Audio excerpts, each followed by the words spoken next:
नमस्कार, आप सभी का बहुत बहुत स्वागत है। मेरा नाम रुबिका लियाकत है। हुंकार इस वक्त आप देख रहे हैं।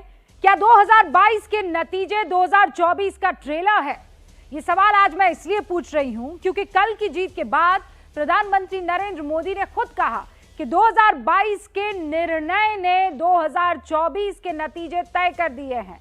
प्रधानमंत्री नरेंद्र मोदी आज गुजरात के दौरे पर निकल चले हैं। अब से कुछ ही देर में हम आपको गुजरात ले चलेंगे, जहां प्रधानमंत्री नरेंद्र मोदी संबोधित करेंगे वहां मौजूद लोगों को।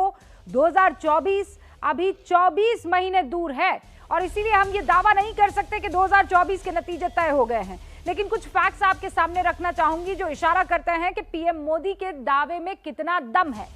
पहला यह कि यूपी की 80 सीटों से होकर दिल्ली का रास्ता गुजर सकता है। ये फैक्ट है, इसे कोई इनकार नहीं कर सकता है क्योंकि 80 सीटों से होकर ही गुजरता है ये रास्ता।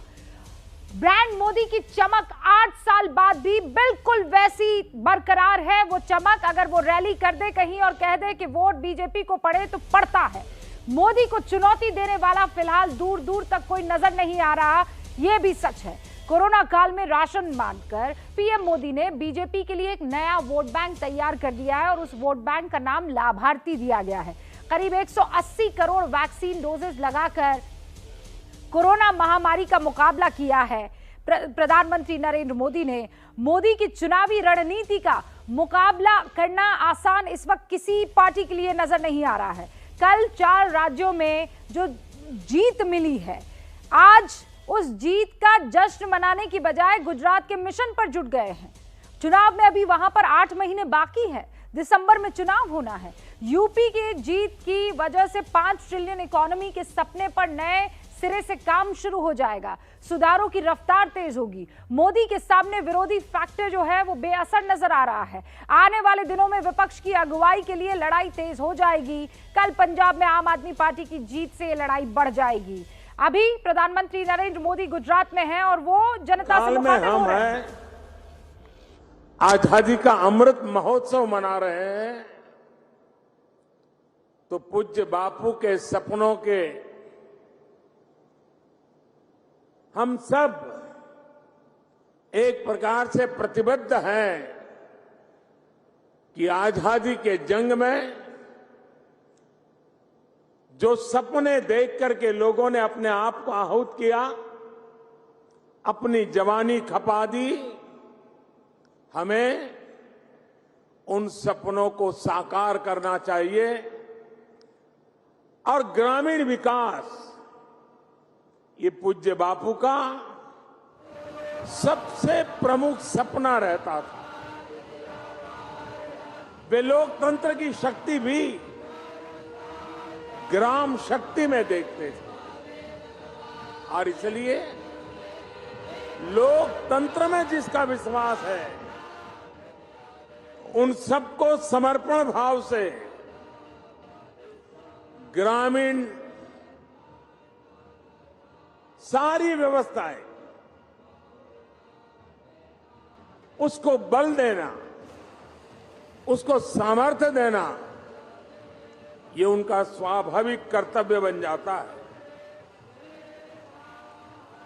ग्राम स्वराज का सपना साकार करने के लिए पंचायती राज व्यवस्था ये अपने आप में एक महत्वपूर्ण व्यवस्था है और उस व्यवस्था को प्राण देने का काम, दिशा देने का काम, परिवर्तन लाने का निरंतर प्रयास करने का काम, उसे गति देने का काम आप सभी जनप्रतिनिधि कर रहे हैं, पंच सरपंच कर रहे हैं और मुझे विश्वास है कि पूज्य बापू के सपनों को पूरा करते हुए गुजरात की पंचायत राज व्यवस्था, गुजरात की ग्रामीण जीवन की व्यवस्थाएं देश के लिए एक सीमा चूर्ण रूप बनेगी, प्रेरक बनेगी, ऐसा मेरा पूरा विश्वास है। केम छो बदा?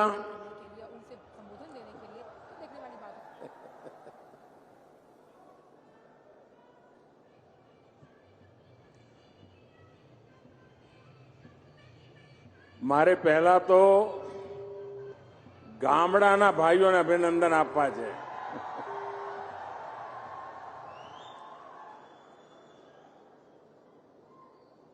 આટલો મોટો જબરદસ્ત કોરોના દુનિયાના બધે ખૂણેથી હુમલો કરે અને 2 વર્ષ સુધી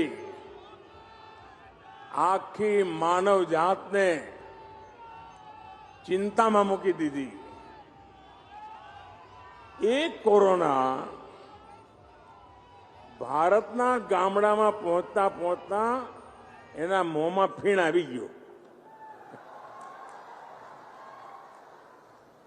કારણ જે જાગૃતિ કોરોનાની શરૂઆતમાં ગામડાએ બતાવી, જે રીતે ગામડાએ પોતાની સૂઝબૂઝ પ્રમાણે નિયમો બનાવ્યા, સોશિયલ ડિસ્ટન્સિંગનું ગોઠવ્યું, બહારથી આવે એને પહેલા બહાર રાખો, નિશાળમાં થોડા દિવસ રાખો, બધી તપાસ કરાવો, પછી ગામમાં આવવા દેવાનો, જ્યાં બહાર રહે તો ખાવા પીવાની વ્યવસ્થા ગામ કરે. યાને ગુજરાતના અને દેશના ગામડાઓએ કોરોનાના કાલખંડમાં જે અદ્ભુત વ્યવસ્થાઓ વિકસાવી અને ગામડામાં આ મહામારીને પ્રવેશતા ખૂબ એને રોકી રાખવામાં ભારે સફળતાપૂર્વક કામ કર્યું. અને એટલા માટે હું ગામડાના સૌ આગેવાનોને આજે લાખ લાખ અભિનંદન આપું છું. એ જ રીતે આપણો નાનો કિસાન કોરોના કાલખંડમાં પણ એણે ખેતીના કામમાં કોઈ પાછી પાની ન કરી અને ભારતના અન્નના ભંડાર ભરવામાં એણે કોઈ કમી ન રાખી. આ કિસાનોને પણ હું આદરપૂર્વક વંદન કરવા માંગુ છું.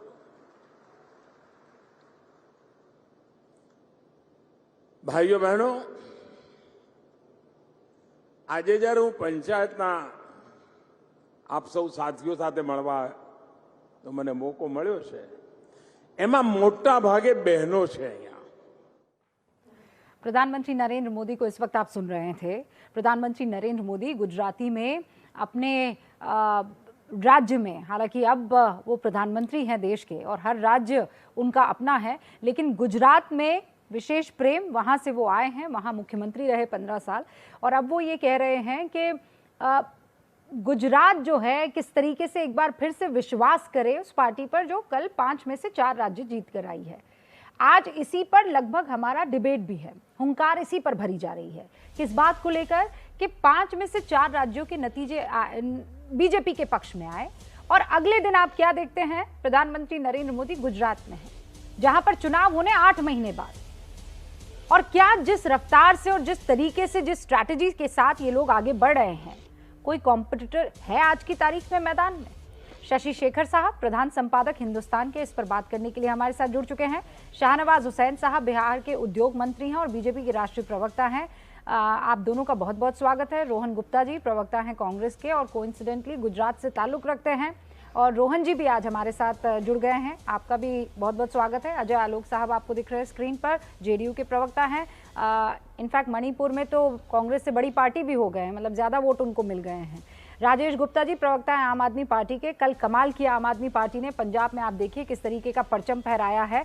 तो क्या अब वो टाइम आ गया है कि 2024 को लेकर बात शुरू हो जाए? शशि शेखर साहब, मैं आपसे शुरू करूं, उससे पहले शाहनवाज हुसैन साहब दिखाई दे रहे हैं. शाहनवाज हुसैन साहब, पहला सवाल जहन में यही आता है कि अभी तो आप लोगों ने बस जीता ही है ना, थोड़ा सा रुक जाइए, थोड़ा आराम कर लीजिए, थोड़ी टिकट विकेट कटवा के घूम फिर आइए, उसके बाद लग जाइएगा. आप ना खुद आराम करते ना दूसरों को आराम करने देते हैं. नहीं, आराम का जो जिम्मा है वो हमारे विरोधी कई नेता हैं, उनके जिम्मे है, उन्होंने पेटेंट करा रखा है. हमारा आराम से कोई संबंध नहीं है. हमारे नेता नरेंद्र मोदी जी दिन रात मुल्क की खिदमत में काम करते हैं और कभी उन्होंने छुट्टी नहीं ली. छुट्टी मनाने वाले बहुत नेता इस देश में हैं, वो मनाएंगे, जहाँ तक सवाल है कि ये नतीजों को देखकर भी नहीं रूबिका जी, नतीजा तो कल आया, ये कार्यक्रम पहले से ही तय है। क्योंकि हम ये मानते हैं कि चाहे पार्टी चलाना हो या देश चलाना हो, 24/7 काम करना है। और यही वजह है कि जो लोग पार्ट टाइम पॉलिटिक्स करते हैं, जो लोग पॉलिटिक्स को टूरिज्म मानते हैं, उनके लिए अलग विषय हो सकता है।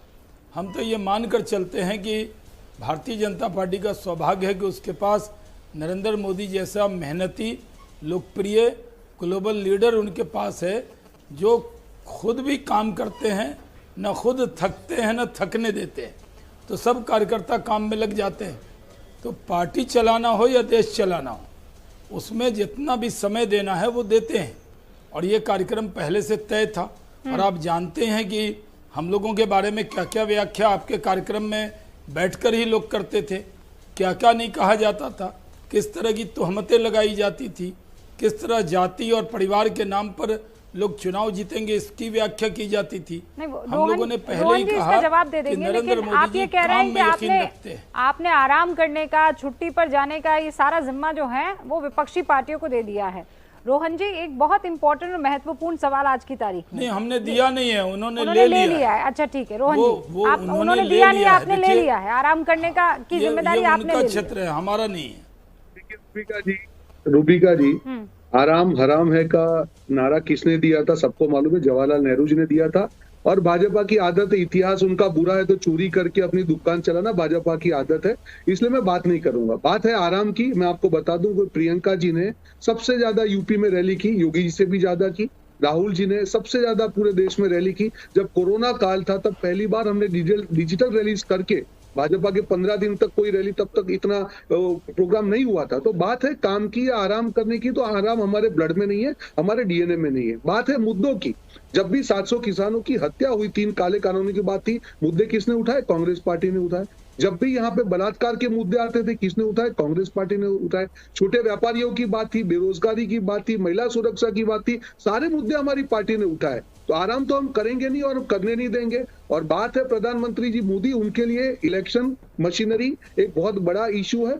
हम लोग भी सीख रहे हैं। और आज आने वाले दिनों में हमारे जो मुद्दे हैं, जो जनता के मुद्दे हैं, चुनाव जीतने से रूबिका जी जनता के मुद्दे खत्म नहीं हो जाएगा। चुनाव जीतने से 3 काले कानून खराब थे, ये मुद्दा खत्म नहीं हो जाएगा। चुनाव जीतने से 700 किसानों की जो हत्या हुई है, ये मुद्दा खत्म नहीं हो जाएगा। हाँ, कहीं ना कहीं ये कमी जरूर रही है कि वोटरों तक हम हमारे मुद्दे पहुंचाने में या हमारे वोटर को मतदान मत तक पहुंचाने में कांग्रेस पार्टी पीछे रही हो। पर मैं आपको यकीन दिलाता हूं, आपके माध्यम से हमारे कार्यकर्ता बब्बर शेर ये कहा जाता है, हम लोग और लड़ेंगे और देश की जनता के लिए हमको लड़ना है। हम लड़ते रहेंगे। जनता हमको प्यार दे ना दे, हार देगी उसको सर माथे पर स्वीकारेंगे, पर जनता के मुद्दे के लिए हम लड़ते रहेंगे, कुछ भी हो। पंजाब में जनता के मुद्दों के लिए कहां लड़े? सिद्धू लड़े कुर्सी के लिए, पहले कैप्टन अमरिंदर से, फिर लड़े चन्नी से। यहाँ आप हरीश रावत से देखिए, वो जनता के लिए कहाँ लड़े? हरीश रावत से आपकी पार्टी लड़ती दिखाई दी है, जबकि हरीश रावत सबसे बड़ा चेहरा उभर कर आ रहे थे सीएमशिप का। मुझे इस पर जवाब दीजिएगा। आप कह रहे हैं आप छुट्टी पर नहीं जाते हैं, सबसे ज्यादा रैलियां आप ही ने की है, तो फिर आप लोग विश्वास क्यों नहीं कर रहे हैं? और छुट्टी पर जाने के लिए मुझे आपको बताने की जरूरत नहीं है। अजय आलोक साहब, रोहन गुप्ता जी कह रहे हैं तो हम कोई छुट्टी पर नहीं जाते, आप लोगों ने जबरदस्ती का झूठ फैला रखा है। मुकाबला हो गया यूपी में, इसीलिए तो हुआ। इतनी मेहनत करते हैं और जनता आपसे नाराज क्यों हो जाती है आपकी मेहनत से? रोहन जी, शाहनवाज जी, एक सेकंड रुकिए ना। 3 पहले मेरे मेहमान, तो आप तो जानते हैं आप दोनों मेरे डिबेट में आते हैं। अजय जी पहले। अजय जी, आप लोग झूठ फैलाते हैं, मेहनत ये भी करते हैं, अब मेहनत का फल इनका मीठा नहीं है तो क्या किया जाए फिर? रूबिका जी, झूठ बोलने की इसमें किसी को जरूरत नहीं है। पूरे देश को पता है बैंकॉक कौन जाता है, इसलिए जाता है, इटली रोम कौन जाता है, तो मैं क्यों बोलने जाऊं? ये उनका व्यक्तिगत मामला है, जिसको छुट्टी लेना हो ले सकता है। जहां तक रहे प्रधानमंत्री मोदी जी और मेरे नेता नीतीश कुमार, आज नीतीश कुमार को 16 साल हो गए, प्रधानमंत्री जी को 20 साल से ऊपर हो गए शीर्ष पद पे रहते हुए, एक दिन की भी छुट्टी नहीं लिए, ऑन रिकॉर्ड है। तो ये अपने अपने स्वभाव पर निर्भर करता है, इससे कोई राजनीति की दशा दिशा तय हो जाए मुझे ये नहीं लगता है। लेकिन एक बात तो तय है, आज चुनाव परिणाम आने के बाद आपने ये देखिए कि इस देश की राजनीतिक दिशा बदलने वाली बदल गई है। उत्तर प्रदेश और बिहार जैसे राज्य जो जातियों में विभक्त राज्य था, ये जातिवाद का कॉन्सेप्ट टूट गया यूपी में। योगी आदित्यनाथ को कोई ठाकुर चेहरा बना के प्रेजेंट नहीं किया गया, जो लगातार कोशिश करते रहे अखिलेश एंड कंपनी की योगी आदित्यनाथ एक ठाकुर है। उनको एक हिंदू मैस्कॉट बना के प्रेजेंट किया गया और लोगों ने उन्हें स्वीकार किया। 42.9% वोट मोदी जी की लोकप्रियता, योगी आदित्यनाथ जी की स्वीकार्यता, ये मानना पड़ेगा इस देश में। और लगातार हिंदू तिरस्कार और हिंदुओं की अपेक्षा और मुस्लिम अपीसमेंट का ये नतीजा है कि आज ये लोगों का वेग बढ़ा है। इस चीज के लिए नीतीश कुमार जी 2012 से सबको कहते थे मत करिए, लोगों ने माना नहीं। आज उसका नतीजा है कि एक वेग हो गया और ये एक्सपेरिमेंट अब बीजेपी और आरएसएस जारी रखेगी, क्योंकि उनको इसमें लाभ मिल रहा है और प्रत्यक्ष लाभ सबने देखा है। जहां तक रही बात इस देश के 24 प्रधानमंत्री मोदी जी ने कहा कि 2022 के नतीजे रिफ्लेक्ट करते हैं कि 24 का परिणाम क्या होगा। अब इसके प्रति में विपक्ष क्या करने जा रहा है और कौन सी रणनीति लेके आएगा, किस ऐसे चेहरे को लाएगा जिससे देश की जनता क्रेडिबिलिटी देगी, ये सबको को पता है। जो चेहरा आपके पास है वो कितने क्रेडिबल है ये भी आपको पता है। अगर आप बहुत मेहनत कर रहे हैं, बहुत रैलियां कर रहे हैं, तो एक और नया चेहरा उभर कर आया है ना, राजेश गुप्ता जी, आम आदमी पार्टी के प्रवक्ता यहाँ पर हमारे साथ मौजूद हैं। और कल जिस तरीके से अरविंद केजरीवाल भाषण दे रहे थे, वो नए भारत का सपना दिखा रहे थे, वो नए भारत कैसा होना चाहिए उसके बारे में जिक्र कर रहे थे और दिशा साफ तौर पर दिखाई दे रही थी। और इसीलिए राजेश गुप्ता जी, आप लोग क्या कांग्रेस को आप रिप्लेस कर देंगे और आने वाले टाइम में 2024 में अरविंद केजरीवाल चेहरा हो सकता है? कौन एक्सेप्ट करेगा और कितने करेंगे? मैं पार्टियों की बात कर रही हूँ। हाँ सर रूबिका जी, ये बात तो देश की जनता तय करेगी। मुझे याद आता है कि आज से 10 साल पहले जब हमने इस पार्टी को बनाने की बात की, और हमने क्या की, बल्कि हमारे जिनके लिए हम कह रहे थे कि नहीं ये भ्रष्टाचार हटाओ, तो उन्होंने मजाक बनाया कि पहले सत्ता में आ जाओ, चुनाव लड़ लो। उसके बाद हम लड़े और जनता ने ये तय किया कि पहली बार जो पार्टी चुनाव लड़ी वो 28 सीट लेके आई, दूसरी बार जब लड़ी तो 67 लेके आई, तीसरी बार लड़ी तो 62 लेके आई, और आज हिंदुस्तान के इतिहास में चौथी ऐसी पार्टी बन गई जिसके 2 स्टेट्स के अंदर सरकार है। तो ये तो जनता तय करेगी। ये जितने बड़े बड़े नाम अभी आपने लिए भी, आपने पंजाब में भी देखा कि जो बहुत बड़े बड़े नाम थे, चन्नी साहब, सिद्धू साहब, कैप्टन साहब, बादलों का पूरा परिवार, सब हार गया। हम कौन है हराने वाले? जनता हराती है, और जनता तब हराती है जब वो देखती है कि जो शासन कर रहा है वो अपने आप को राजा समझ के बैठ गया है, जनता के लिए नहीं काम कर रहा। हमने क्या करा? हमारे मुद्दे क्या है? जो आम आदमी के मुद्दे हैं, स्कूल, हॉस्पिटल, सड़क, सुरक्षा, बिजली, पानी, ये जनता के मुद्दे पिछले 75 साल से लगातार चल रहे हैं। तो राजेश जी, जैसे जनता ने उनको हराया जो काम नहीं कर रहे थे और आपको जिताया जिनसे उम्मीद है, तो ठीक उसी तरीके से उत्तर प्रदेश में भी हुआ। उनको जिताया जो जनता के लिए काम कर रहे थे और उनको हराया जिन पर भरोसा नहीं था। रूबिका जी, देखिए होता क्या है कि जीत और हार के पीछे कई सारे कारण हो सकते हैं, लेकिन मैं अगर अपनी बात करूं उत्तर प्रदेश को लेके, तो लोगों ने बात को देखा कि शायद वो एक पार्टी को चुन रहे थे या दूसरी को हरा रहे थे। काम, संगठन, सब कुछ चाहिए। हम बहुत नए हैं। आपने देखा हम गोवा में भी लड़े, उत्तर प्रदेश लड़े, उत्तराखंड लड़े, वोट मिला लेकिन शायद उतना नहीं मिला। पंजाब में पिछली बार हमें 20 ही सीट मिली, दिल्ली में पहली बार लड़े तो 28 सीट ही मिली। तो एक बार के बाद में लोग देखते हैं, थोड़ा सा चखते हैं, थोड़ा जो टेस्ट करते हैं ना, छोटा सा टेस्ट करके देखते हैं कि कैसा है। उन्हें अच्छा लगा, उनको स्वाद आया, तो अगली बार उन्हें एक तरफा दिल्ली में भी एकदम काम कर दिया। और देखिए सैंपल हमारा जो होता है बड़ा गजब होता है। शशि शेखर साहब, प्रधान संपादक हिंदुस्तान के, यहाँ पर हमारे साथ। आप कह रहे हैं आम आदमी पार्टी को थोड़ा थोड़ा चखा और उसके बाद पूरा का पूरा प्लेट जो है उसमें आम आदमी पार्टी को इलाका अपना दे दिया कि लीजिए आइए और हमारी जिंदगी को स्वादिष्ट बनाइए। लेकिन मेरा सवाल अभी तक कोई आंसर नहीं दे पाया है।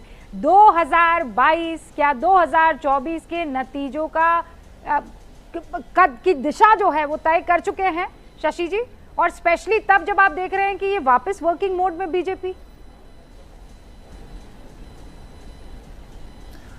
देखिए दिशा कुछ कुछ तय होती दिख रही है। मैं किसने कितनी सीटें पाई, किसने क्या लूज किया, इसके अलावा आपसे कुछ बात करना चाहता हूँ। हाँ, 2019 का जब नतीजा आया था तो पूरा देश एकदम से चौंक गया था। कांग्रेस पार्टी 6 राज्यों में अपना खाता नहीं खोल सकी थी और 15 राज्यों में अपना खाता नहीं खोल सकी थी। जहां 6 बड़े राज्य जहां पर कि आधी से ज़्यादा सीटें हैं, वहां उनके कुल 14 एमपीज आए थे। और उसके बाद विधानसभा के जो चुनाव हुए तो 6 ऐसी स्टेट हैं जहाँ उनका एक भी सदस्य नहीं है। तो उनकी गिरावट का सिलसिला अगर 89 से देखा जाए तो एक बार को छोड़ दे तो लगातार जारी है। मैं उनकी कोई बुराई नहीं कर रहा, पार्टियों के जीवन में उतार चढ़ाव आते हैं, शुभकामना देते हैं कि वो अपनी वो चढ़ाव भी देखें, लेकिन आज वो बहुत खराब दौर से गुजर रहे हैं। अब जब स्पेस खाली होता है विपक्ष का तो कोई ना कोई भरता है। भर कौन रहा है? या तो क्षेत्रीय दल भर रहे हैं, या अरविंद केजरीवाल की पार्टी को मैं क्षेत्रीय पार्टी कभी नहीं मानता था। वो भले ही वो दिल्ली में काम करते थे लेकिन उनकी नजरें चौतरफा थी। दूसरे जो उनका रन रेट था वो बहुत अच्छा था। वो उन्होंने जब अपनी पार्टी की घोषणा की सब हंसे कि अरे ये क्या कर रहे हैं, सबको लगा ये तो बड़े लोलुप आदमी हैं, लेकिन वो कुछ ही महीने में सत्ता में आ गए और तब से लेकर वो 3 बार सत्ता में रहे। अब दिल्ली में हर बार उन्होंने जीता और अब जब उन्होंने पंजाब जीत लिया है तो मुझे 2-3 चीज़ें साफ होती दिख रही हैं। इससे मोदी को फ़ायदा होगा। फ़ायदा कैसे होगा? क्योंकि वो कांग्रेस की रही बची चीज़ों को निपटाएंगे। हाँ। उत्तराखंड में भी, गुजरात में भी, कई जगहों पर। तो जो चुनौती अब तक सिर्फ बंगाल, बिहार, साउथ के कुछ राज्यों में और यूपी में हम देखते थे या महाराष्ट्र में देखते थे, उसका विस्तार उन जगहों पर हो रहा है जहां कांग्रेस और बीजेपी आमने सामने लड़ते थे। ये कांग्रेस के लिए एडवांटेज की स्थिति नहीं है। कल वो उससे कैसे निपटेंगे ये देखना दिलचस्प होगा। मैं बिल्कुल नहीं कह रहा कि कांग्रेस खत्म हो गई, लेकिन आम आदमी पार्टी बढ़ रही है। अब उनकी प्रतिद्वंदिता कैसे लोगों से है? शशि जी, मोदी जी कल शाम को भाषण दे रहे थे, विजय दिवस। क्वेश्चन को आगे ले जाना चाहती हूँ। आपने जो ये बात की, रोहन जी सुना आपने, आपको ये बातें सुनने में अच्छी नहीं लगेगी, लेकिन ये 2014 से लगातार बस एक रूबिका अपनी बात कर दें, फिर रोहन जी आप जवाब दीजिएगा। तो अब जो इनकी प्रतिद्वंदिता है वो ऐसे लोगों से है। कल वो विजय दिवस मना रहे थे, आज वो जाके गुजरात के चुनाव का शुरुआत कर रहे हैं। हजारों लोग ऐसे होंगे जो इस काम को शुरू कर चुके होंगे। हिमाचल में दिख नहीं रहा है, लेकिन मैं जानता हूं कि इन्होंने हिमाचल में भी काम शुरू कर दिया। तो आने वाले, और आम आदमी पार्टी भी उसी तरीके से काम करती है। ये लड़ाई आने वाले दिनों में कई तरह से बढ़ रही है, जिसपे कांग्रेस के लिए चुनौतियां बढ़ रही हैं। तो विनम्रता पूर्वक बस इतना कहना चाहूंगा। और ये विनम्रता से, रोहन जी देखिए, परसेप्शन बहुत इंपॉर्टेंट होता है। चुनाव के नतीजे आने से एक दिन पहले जब आपके लीडर की तस्वीर देखते हैं, आगे जो है आइसक्रीम का ग्लास रखा हुआ है, तो वो वेकेशन मोड जैसा मालूम पड़ता है कि आपको नतीजों से कोई फर्क नहीं पड़ रहा है। आपको मेरी बात और मेरा आकलन हो सकता है नापसंद आए, क्योंकि वो आपके लीडर को लेकर कही जा रही टिप्पणी है, लेकिन सच यही है। और दूसरी तरफ आप देखते हैं अरविंद केजरीवाल विक्टी मार्च के लिए तैयारी कर रहे हैं, वो नरेंद्र मोदी निकल गए हैं, त्रिपुरा में अमित शाह रात को हो आए हैं, हिमाचल प्रदेश में जेपी नड्डा पहुंच गए हैं। ऐसे में कहां हैं आप लोग, कहां हैं? इसका जवाब मैं लेती हूँ आपसे, बस लौटते हैं एक ब्रेक के बाद। इससे पहले जब ब्रेक लिया था तब शशि जी ने कहा था कि कैसे बीजेपी वर्किंग मोड में दिख रही है, आम आदमी पार्टी जो है वो कांग्रेस की जगह लेती हुई दिख रही है, लेकिन इसका मतलब ये नहीं है कि कांग्रेस खत्म हो गई है। तो फिर अब क्या चाहिए, कांग्रेस कैसे वापस रिवाइव होगी, इसके लिए कांग्रेस काम कर भी रही है या नहीं? रोहन जी हमारे साथ, अच्छा मुझे ये जानकारी मिल रही है संपर्क टूट गया है, रोहन जी से हम संपर्क साधे। उससे पहले शाहनवाज हुसैन साहब, ये कांग्रेस की कमजोरी आपकी मजबूती है, या आप लोग ये मानते कांग्रेस रहे कि ना रहे हम मजबूत ही रहेंगे? देखिए, हम लोगों के बारे में लोग कहते थे कि जब हम सत्ता में आते हैं, शशि शेखर जी इस बात के गवाह हैं कि भारतीय जनता पार्टी बहुत दिन विपक्ष में रही है, इसलिए विपक्ष की तरह व्यवहार कर रही है। और कांग्रेस के लिए लोग कहते थे ये इतने साल से सत्ता में रही है कि विपक्ष में रहकर भी सत्ता की तरह व्यवहार करती है। हम लोग तो सत्ता का जो सुख है, जो कांग्रेस को बहुत रास आता है, और उनकी बोली चाली देखिए। उन्होंने, रोहन जी ने क्या कहा, ये लोग चोरी में माहिर हैं, नेहरू जी के जो गुण हैं वो हमने चुरा लिए। हमें नेहरू जी के कई गुण हैं जो हमें नहीं चुराने हैं। हमने कभी नहीं कहा राम हराम, नेहरू जी का कोई कोट नहीं है, गूगल कीजिए कि नेहरू जी ने कहा। हमने कहा कि हमारे प्रधानमंत्री नरेंद्र मोदी जी कार्यकर्ता जितना खुद मेहनत करते हैं, हम लोगों को भी लगता है कि उनकी तरह हम मेहनत करें। तो हम मेहनत करें। अगर कांग्रेस अपनी गलतियों से सीखने को तैयार नहीं है, एरोगेंस छोड़ने को तैयार नहीं है। जिस तरह देश के मुद्दों पर, चाहे वो सर्जिकल स्ट्राइक कीजिए या देश का मुद्दा हो, उस पर वहम फैलाने को वो माहिर है, उसको छोड़ने को तैयार नहीं, तो आखिर कांग्रेस का क्या होगा? और कांग्रेस तो हमसे सलाह मांग भी नहीं रही, हम उनको सलाह दे भी नहीं सकते। क्या वजह है कि अगर उनके लिए आराम हराम है, नेहरू जी की बात मानते तो आखिर आप रोहन जनता गुप्ता क्यों को नाराज जवाब हो दे जा रहे रही हैं। है? रोहन गुप्ता अभी हमारे साथ जुड़े नहीं हैं, वो कुछ तो प्रॉब्लम हो गई है, वो जुड़ेंगे अभी, और कुछ नेटवर्क का इशू आ रहा है। समर्थकों को भी मिल रहा होगा जवाब टीवी के जरिए। नहीं, मैं वो सवाल आपसे पूछना चाह रही हूँ जो शशि शेखर साहब ने जिसका जिक्र किया है कि कांग्रेस का हट जाना, अरविंद केजरीवाल का मजबूत होना, ये आपके लिए फायदे का सौदा है। नहीं रूबिका जी, देखिए कई बार क्या होता है कि जैसे कुछ चुनाव होते हैं, जब किशनगंज में कुछ सीटों पर एमआईएम जीत गई थी, मैं उसी इलाके को रिप्रेजेंट करता था, एमपी था, तो लोगों ने कहा कि ओवैसी वहाँ इमर्ज कर गए हैं, लेकिन बाकी ओवैसी वहाँ इमर्ज कर गए लेकिन बंगाल में और यूपी में नहीं कर पाए।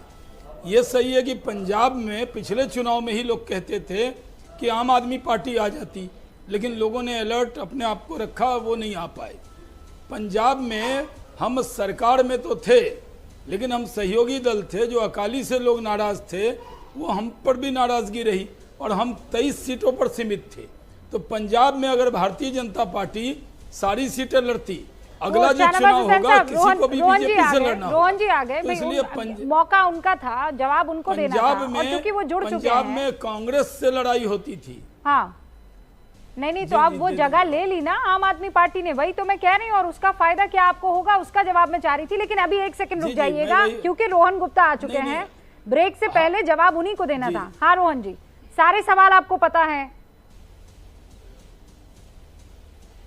रूबिका जी देखिए, जो सवाल रेज किए कि आम आदमी पार्टी से हमारी चैलेंज है, तो वो तो है ही, हम जानते ही हैं। आज उत्तराखंड देख लीजिए, गोवा देख लीजिए, वहां पे जो आम आदमी पार्टी का शहर है, उससे कम वोटों से हम हारे हैं। तो हम सारी चैलेंजेस से मालूम है, BJP A B C D team सबसे हमको मालूम है और हम लोग लड़ेंगे। मैंने मेरी बात की जब शुरुआत की रूबिका जी, हमारे जो भी नेता हो, कार्यकर्ता हो, देखिए हार और जीत एक सिक्के के दो पहलू हैं। आज जब 2000 हम लोग जब राजस्थान और महाराष्ट्र के चुनाव थे, 2018 दिसंबर की बात थी, कांग्रेस 5 में से 3 राज्यों में 4 राज्यों में जीती थी और 3 महीने के बाद हम नहीं जीत पाए। तो चुनाव की जो बात है या जो मुद्दे की बात है, वो चुनाव से समय समय से बदलते हैं। मेरा ये कहना है कि कांग्रेस का हर कार्यकर्ता, हर नेता उस चुनौतियों के लिए तैयार है, और हमारा जो लड़ने का काम है विपक्ष के नाते पे, उसमें हम कभी कमी नहीं आने देंगे रूबिका। यस, परिणाम नहीं आया है आज, पर इसका मतलब ये नहीं है कि हम मुद्दे पे नहीं लड़ेंगे, हम लड़ते रहेंगे और परिणाम लाने की दिशा में भी हम चलाना। मुझे ये बताइए ना रोहन जी, आप क्यों अच्छा, किसान वाला मुद्दा कहाँ चला, मुझे ये बताइए, कहाँ चला, मुझे ये बताइए। नहीं चला, आपने कहा कोरोना में किसी तरह का काम नहीं हुआ, किसी के जो उत्तर प्रदेश को झेलना पड़ा, वो देश के किसी राज्य ने नहीं झेला। ये सारे मुद्दे आपने उठाए ना, जीता कौन? मुद्दा उठाने के बाद जीता कौन रोहन जी? आप बोलते हैं मुद्दा चला, अरे मुद्दा चलना क्या होता है? 700 किसानों की हत्या हुई है, वो मोदी जी के चुनाव जीतने से वो हकीकत बदलने नहीं वाली है। हाथरस में बलात्कार हुआ है, उन्नाव में हुआ है, लखीमपुर खीरी में किसानों को मारा गया, ये हकीकत कोई चुनाव के रिजल्ट से बदलने नहीं वाली है ना। मुद्दा चलना क्या होता है? अगर चुनाव में रिजल्ट नहीं आया है तो हम और लड़ेंगे, जीतेंगे, पर जनता की जो आवाज को रेज करने की बात है, उसमें पीछे नहीं हटेंगे रूबिका जी। रोहन जी एक बात बताऊं, वो सोशल मीडिया पर एक विजुअल जो है चल रहा है और शशि जी कुछ कहना चाह रहे हैं, वो विजुअल पहले मैं डिस्क्राइब कर दूं।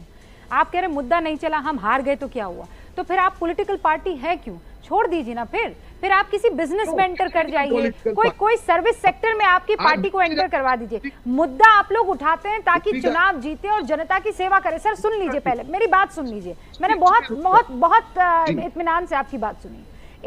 एक विजुअल चल रहा है, बड़ा हिट है। वो विजुअल में क्या है, राहुल गांधी बैडमिंटन खेल रहे हैं। बैडमिंटन खेल रहे हैं तो जो शटल कॉक है वो उन्हीं के कोर्ट में आकर गिर जाती है। आपके आसपास के जो कांग्रेस के नेता हैं वो जोर जोर से ताली बजाते हैं और राहुल गांधी दोबारा शटल कॉक उठाते हैं और वापस सर्विस करके और खेलना शुरू कर देते हैं। वो जो शटल कॉक है ना सर, वो मुद्दा है। वो मुद्दा जो आप उठाने की कोशिश करते हैं वो आपके कोर्ट में आकर गिर जाता है, आपके पॉइंट ले जाता है, लेकिन आप रोहन जी और बाकी तमाम कार्यकर्ता ताली बजाते और कहते वाह राहुल जी वाह क्या खेला है, और राहुल जी सोचते बढ़िया खेला, फिर वो शटल कॉक उठाते और वो फिर खेलने लग जाते हैं। आप समझ गए इसका मतलब? अच्छी आपने, मैं समझ गया। आपने बहुत अच्छी, आप अच्छी नरेटर है कहानी की, आप अच्छी कहानी कर सकती हैं, आपको वो भी कैरियर है, देखना चाहिए। जो राहुल जी की आपने बात कही, मैंने कहा हम कांग्रेस पार्टी की बात करें। राहुल जी ने जो रैलियां की, हर जगह पे मेहनत में कोई कमी नहीं है। परिणाम जनता का, अगेन मैं बोल रहा हूँ, विनम्रता से बोल रहा हूँ कि जनता ने हमको परिणाम नहीं दिया। कहीं ना कहीं हमारी बात में उनको कमी लगी होगी, पर हमारी लड़ने की जो क्षमता या लड़ने का जो हमारे जज्बा है उसमें कमी नहीं आएगी। कमी नहीं है रोहन जी, ने जो रैली आप एक बहुत बढ़िया सिपाही है कांग्रेस के। आप जिस तरीके से डिफेंड करते हैं अपनी पार्टी को, आपके कुछ और साथी हैं और मैं टीवी पर बेबाकी से ये बात बोल चुकी हूँ। आप जैसे सिपाहियों की वजह से कांग्रेस चल पाई है। 20 सेकंड और फिर शशि जी 20 सेकंड दे दीजिए। आपकी जिम्मेदारी थी कि देखिए रूबिका, मुझे ऐसा लगता है हमने उठाया, हम आगे भी उठाएंगे, हमको सबसे आप लड़ना मुद्दे है। उठाएंगे, मैं समझ गई, आप मुद्दे उठाएंगे, मैं समझ गई, ठीक है। अब जनता आपको उठाएगी कि नहीं, ये बड़ा सवाल है ना। शशि जी जवाब, शशि जी कुछ कहना चाह रहे हैं, रोहन जी सुनिए। नहीं, मैं ऐसा समझता हूँ, देखिए कांग्रेस को अब थोड़ा जीतने की आदत डालनी चाहिए। मैंने कल भी आप ही के शो में कहा था कि कांग्रेस को मुद्दे वो उठाती है, मेहनत करती है, लेकिन कैसे? प्रियंका गांधी गई यूपी, लौटकर दिल्ली आ गई। राहुल गांधी कहीं गए, लौटकर दिल्ली आ गए। कहीं न कहीं उनको वहाँ के लोगों से एक तारतम्य बनाना पड़ेगा, लोगों के साथ वहाँ पे अपना मेल मिलाप ऐसा करना होगा कि वो अगर सही बात कह रहे हैं तो लोगों को सही तो लगे, अगर वो सही बात कह रहे हैं। क्योंकि आप चुनावी राजनीति में हैं और यदि आपकी सीटें कम हो रही हैं, मैंने आंकड़े दिए थे अभी थोड़ी देर पहले, तो ये चिंता की बात आपके लिए है, क्योंकि आप कोई समाज सेवक नहीं हैं। सियासी राजनीति की अपने दस्तूर होते हैं और उसमें हार जीत मायने रखती है। यदि आप लगातार हार रहे हैं तो आपको सोचना होगा। ठीक है, रोहन जी जवाब दीजिएगा। कुछ जेडीयू के प्रवक्ता भी कह रहे हैं और फिर मैं आप ही के पास आऊंगी। अजय जी एक बार बात रख लें फिर। हाँ अजय जी।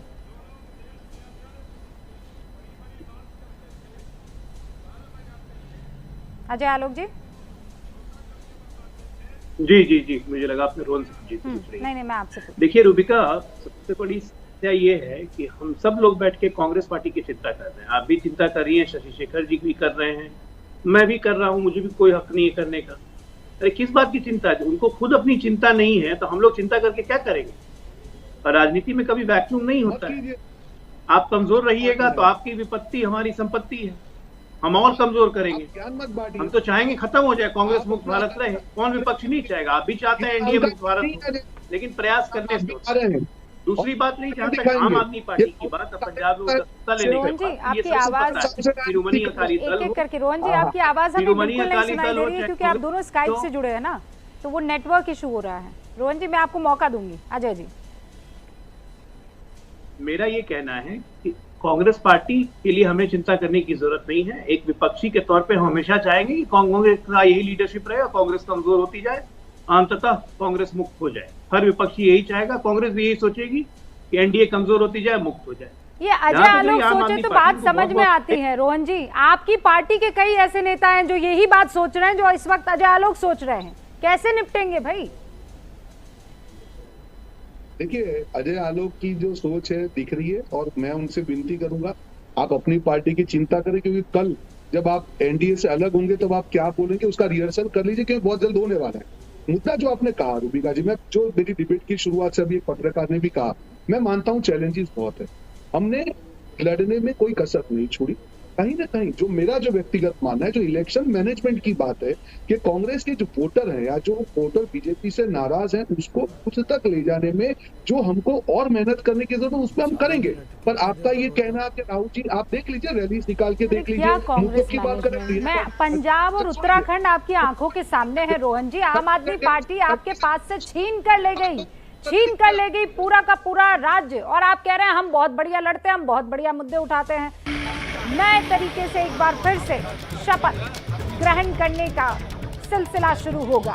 राज्यपाल से मुलाकात करने के लिए राजभवन पहुंचे हैं, औपचारिक तौर पर अपना रेजिग्नेशन सौंपेंगे आनंदीबेन पटेल को।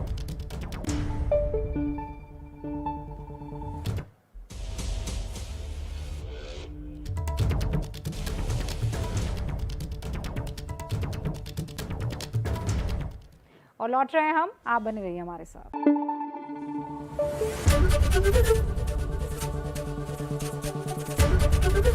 एबीपी न्यूज आपको रखे आगे।